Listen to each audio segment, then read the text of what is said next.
তারা যেই ডিসিশন দিছে 14 বছর বয়সে আমি সেটাই মেনে নিছি।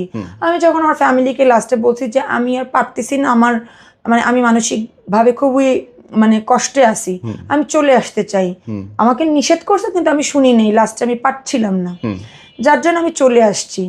আসার পরে আমি আমার তখন বাবা মারা গেছে 2005-এ, আব্বুর ক্যান্সারে মারা গেছে। আমি একটাই মেয়ে, আমার ভাই বোন নাই, আমার মা আর আমি। তো আমাদের নিজেদেরই বাড়ি বরিশালে, হ্যাঁ। তো ওই আমার দাদা বাড়ি এখন, মানে ওই প্রপার্টি আমি পাইছি আব্বু মারা যাওয়ার পরে।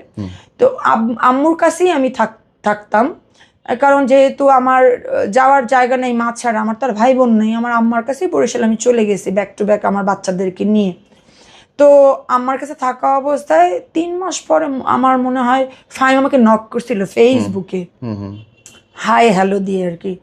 তো আসলে ভাই আমি একটু যদি বলেন বোকা বা সহজ সরল বা গ্রাম্য, আমার মধ্যে তো ওইটা ছিল, মানে আমি না কখনো কোনো গ্রুপ চিনতাম না, মানে যমুনা গ্রুপ কারে বলে তাও আমি চিনতাম না, আকিজ গ্রুপ কি তা আমি চিনি না, তারপর আপনার মানে এই যে মাম পানি কার কোন গ্রুপ আমি বুঝি না, আমি বুঝি যে বিজনেস করে, আমি ঘরোয়া একটা হাউস ওয়াইফ ছিলাম এতটুকুই।